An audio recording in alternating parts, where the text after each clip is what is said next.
the most dangerous TikTok food trends you should never try.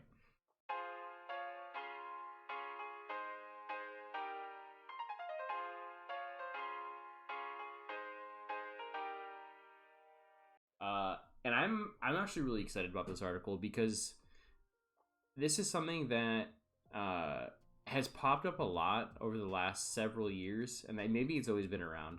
And it's something that a buddy of mine and I talk about often. Is there's a lot of fake food content out there that gets so many views, and it's either not real or not good advice, or it's dangerous. And he and I always kind of go back and forth about creating content to kind of combat this and really kind of showcase proper techniques and safe food practices. And I have really enjoyed, like, TikTok was really cool because I got to see a lot of really amazing creators on there sort of doing that and making legit food content.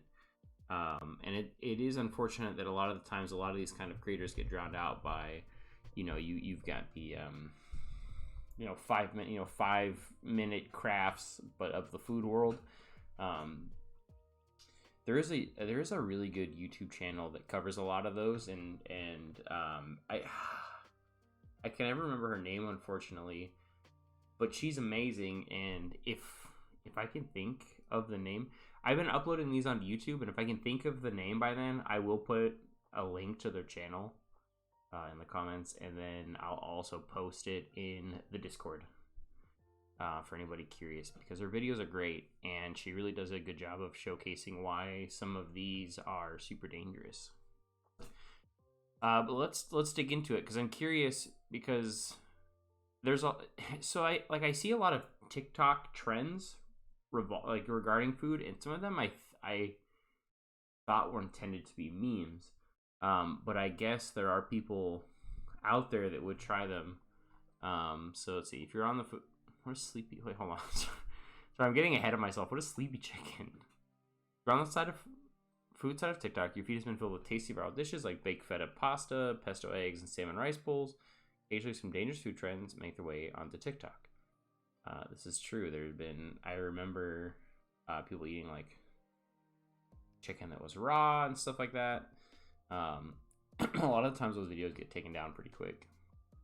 Some present major food safety hazards or could be harmful to your health, while others make some far-reach bogus medical claims. We consulted a food safety expert and registered dietitians about some of the most dangerous food trends that have made their way onto TikTok, from NyQuil chicken. No, wait, that's not real. Like, I know it's real because I saw the videos, but I assumed they were memes. Are people making NyQuil chicken? To what I eat in a day diaries. What's wrong with what I eat in a day diaries? What? What's wrong with this? Here are 10 risky food trends spotted on TikTok. Sleepy chicken. This alarming sleepy chicken trend resurfaced early in 2022 after the first showing up on social media a few years ago. Oh, really? Wait, what is this? These to brine or marinate raw chicken in NyQuil. Oh my god. It is real. It is real. Come on. Come on. Don't. Please.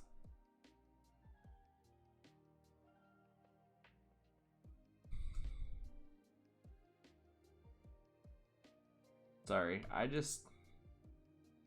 people. Okay. The idea is to brine or marinate raw chicken in NyQuil and over-the-counter cold and flu medicine before boiling or pan frying. Simply put, this is absolutely not a safe way to consume either chicken or cold and flu medication. No, really?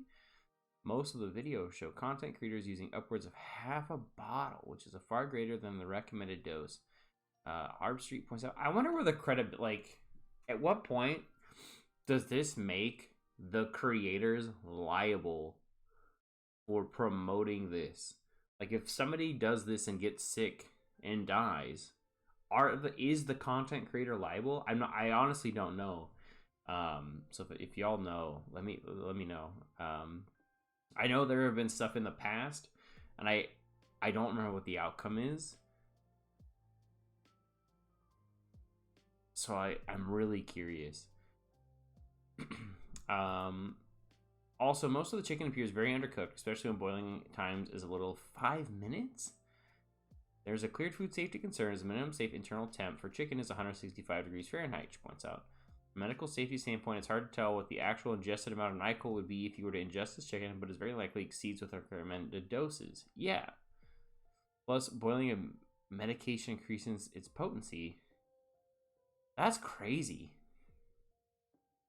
Toaster grilled cheese? Nobody's sticking cheese in the toaster. These aren't real. Are these real?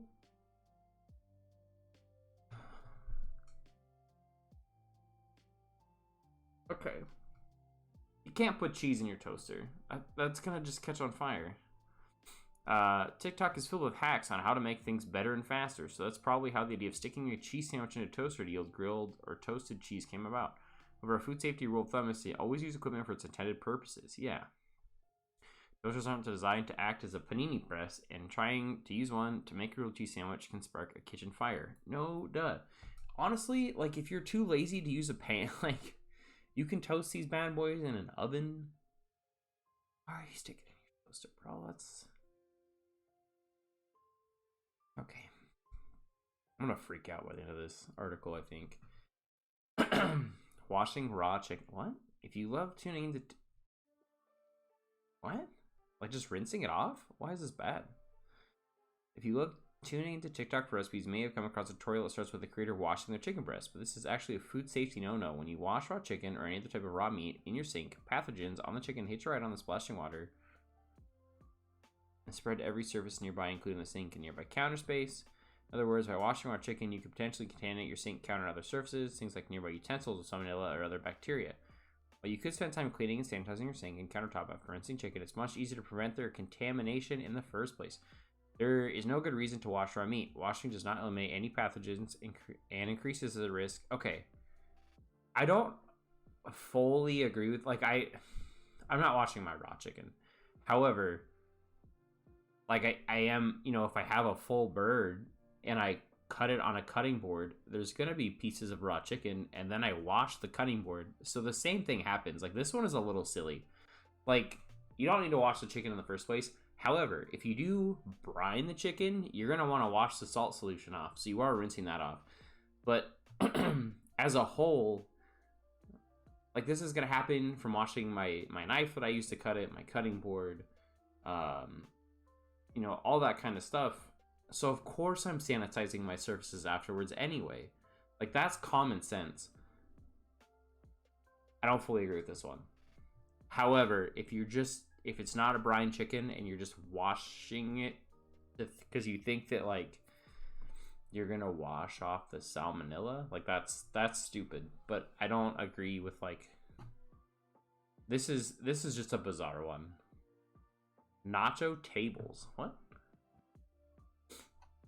Nacho tables became the supersized version of nacho platters, with heaps of tortilla chips and toppings spread out on foil and covering on an entire table, beckoning communal grazing. Without plates or utensils, this is simply a cross-contamination event waiting to happen. For it to be safe, every single person eating would have to wash their hands before touching the nacho table every time. This is no different than eating a charcuterie board, though, right? Like, this is no different than going to, like, a party. Like, yesterday, we talked about grazing boards, which was meant to be, like, this big shared board of shit, you know? Like, it was, like, candy and sweets and stuff. And it's the same with the charcuterie board. I don't really see a big issue with this. I mean, I guess with the pandemic happening, yeah, this would be stupid. Like, I wouldn't do this. But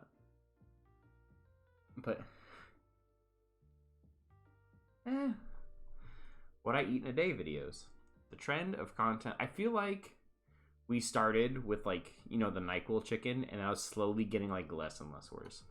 The trend of content creators documenting what they eat in a day may not be concerning from a food safety standpoint, but it's still dangerous. Why? What? Why? The majority of these videos are highly curated and scripted to show a very idealized day of eating. You mean they lie? On the internet? No. The purpose for most creators who share them is to provide a behind-the-scenes glimpse into their life, but what isn't shown off camera is the cost, time, and energy it takes to produce that day's worth of food. Videos typically document very healthy, fresh, cooked from scratch, and there's nothing inherently wrong with any of this if that's a personal preference. However, the issue lies in with how it's framed, is if you eat like me, you can look like me. This contributes to orthorexic tendencies? Huh. Obsession with healthy eating and disordered eating behaviors. This is really interesting. Like, I get what it's saying on one hand. On the other hand, it's just kind of like...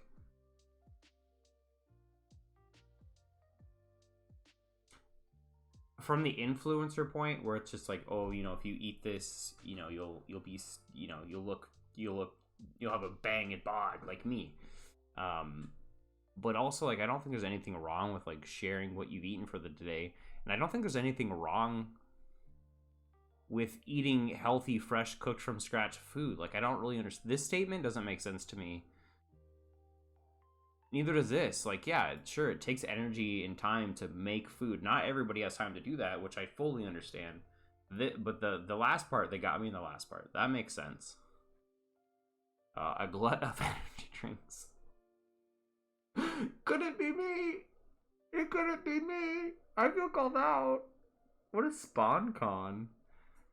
Oh man, I drink so many. Yo, one of my cooks the other day was like, man, I thought I had a caffeine problem until I met you and I realized I'm fine. I was just like, on my like second rock star of the day, and I was just like, what do you mean? Like shaking. Energy drinks often make cameos in influencers' TikTok videos. Well, there's probably not much to worry about if you occasionally reach for an energy drink after a rough night's sleep. Over-consuming them can lead to some unintended consequences. Really? No! Energy drinks can have 200 milligrams or more of caffeine. The average cup of coffee is about 80 milligrams. I think how many cups of coffee I drink in a day. The excess caffeine can result in heart palpitations, nausea and vomiting, shakiness, raised blood pressure, and in most extreme cases, seizures or death. Caffeine isn't the only ingredient of concern, as a proprietary or herbal blends of some energy drinks include undisclosed vitamins, minerals, herbs, botanicals, amino acids, or other compounds. Since energy drinks fall into the supplement category, they aren't regulated with the oversight of the with the FDA. Energy drink brands don't have to disclose what's in these vaguely described blends or verify that the labels reflect what's actually in the can. That's really interesting. I didn't know that. I just thought that everything was covered under that. That's such a crazy loophole that needs to be fixed. That's wild. Drinking chlorophyll water? What does that mean? I haven't seen this one at all. While adding chlorophyll drops into your water is likely safe, believing that claims that your green water can have curative powers takes the trend too far. God, alright, one of these. Chlorophyll water doesn't actually use the same chlorophyll compound found in plants. Instead, it's chlorophyllin. There are minor chemical differences between the molecules, but the supplemental chlorophyllin used for this trend is similar. While there are many health claims, everything from clearing your skin to detoxing your blood, it's up for debate how effective it actually is. And it's likely safe given that you do consume the recommended dose. You may experience some minor GI comfort, diarrhea, or dark stool though. If you take a pass on pricey supplements, know that you can also get chlorophyll from dark green veggies like spinach, kale, and collard greens, arugula, and broccoli. Yo, big fan of arugula. Arugula is my favorite bitter green of all time. I'm not like a big kale fan. But arugula, like for sandwiches and burgers and stuff, that stuff slaps. Dry scooping pre-workout supplements. Gross. I never understood the like dry scoop stuff because it's just like, who wants to just take a shot of powder? Pre-workout is a dietary supplement that is marketed towards the gym enthusiasts, and you may see some fitness influencers in your feed dry scooping before they hit the gym. The dangers with the TikTok trend of dry scooping pre-workout are many. I'm assuming because you need the water, right? For like the hydration purposes. That would be my first assumption. Okay, not only could you choke on the supplement, okay. There's also potential for toxicity if not in the correct amounts. Oh, I see.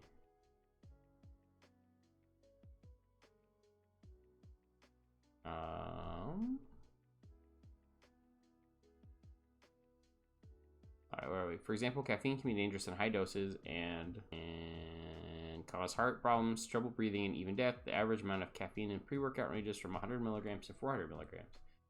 And he points to research published in the Journal of Food and Chemical Toxicology shows less than 400 milligrams of caffeine per day is not linked to any overt adverse effects.